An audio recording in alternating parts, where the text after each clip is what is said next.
Hello, welcome to the Self-Learning Podcast by Dr. Sushma Singh. Let us start discussion on Chapter 1, Sociology and Society.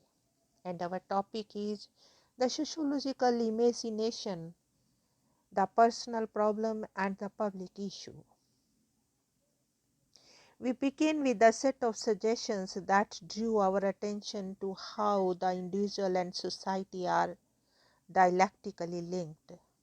This is a point that sociologists over several generations have been concerned with. C. Wright Mill rests his vision of the sociological imagination precisely in the unrevealing of how the personal and the public are related. The sociological imagination enables us to grab history and biography and the relationship between the two within society. That is its task and premise. Perhaps the most fruitful distinction with which the sociological imagination works is between the personal troubles of the milieu and the public issues of the social structure. Troubles occur within the character of the individual and within the range of his immediate relations with others. They have to do with his self and with those limited areas of social life of which he is directly and personally aware. Issues have to do with matters that transcends these local environments of the individual and the range of his inner life. The facts of contemporary history are also facts about the success and the failure of the individual men and women. When a society is industrialized, a peasant becomes a worker, a feudal lord is liquidated or becomes a businessman. When classes rise or fall, a man is employed or unemployed. When the rate of investment goes up or down, a man takes new heart or goes broke.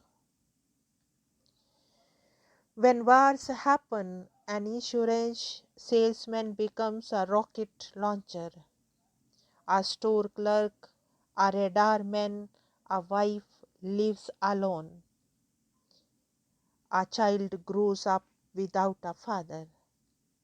Neither the life of an individual nor the history of a society can be understood without understanding both. Now let us move to the next point, polarities and inequalities among societies. In the contemporary world, we belong in a sense to more than one society. When amidst foreigners, reference to our society may mean Indian society, but when amongst fellow Indians, we may use the term our society to denote a linguistic or ethnic community, a religious or caste or tribal society.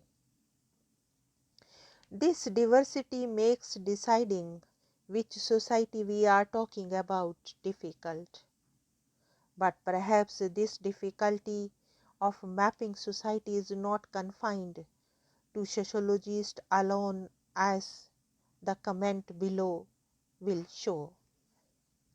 While reflecting on what to focus on in his films, the great Indian filmmaker Satyajit Ray wondered,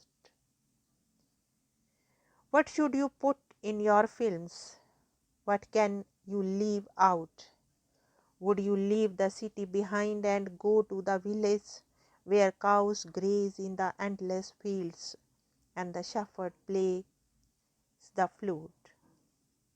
You can make a film here that would be pure and fresh and have the delicate rhythm of a boatsman's song.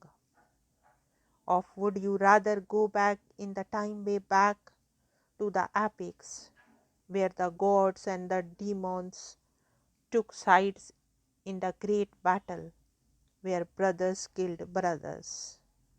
Or would you rather stay where you are, right in the present, in the heart of this monstrous, teeming, bewildering city, and try to orchestrate its dizzying contrast of sight and sound and values?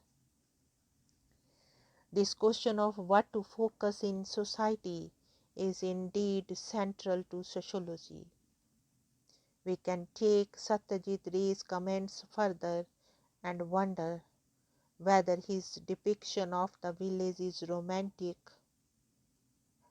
It would be interesting to contrast this with a sociological account of the Dalit in the village below.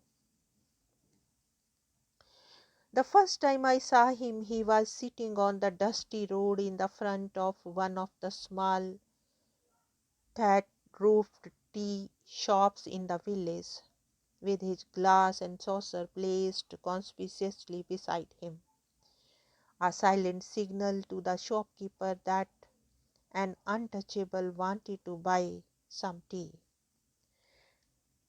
Molly was a gunty 40 years old, with beetle blackened teeth, who wore his long hair swept back.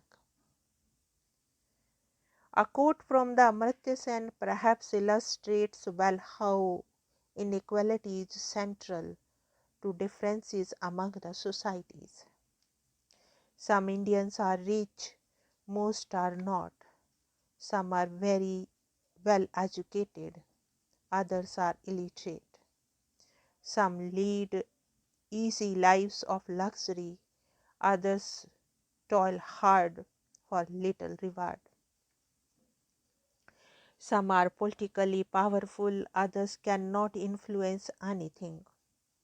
Some have great opportunities for advancement in the life, others lack them altogether. Some are treated with respect by the police, others are treated like dirt. These are different kinds of inequalities, and each of them requires serious attention. Now let us wind up the session, and thank you very much for engaging yourself with the Self Learning podcast.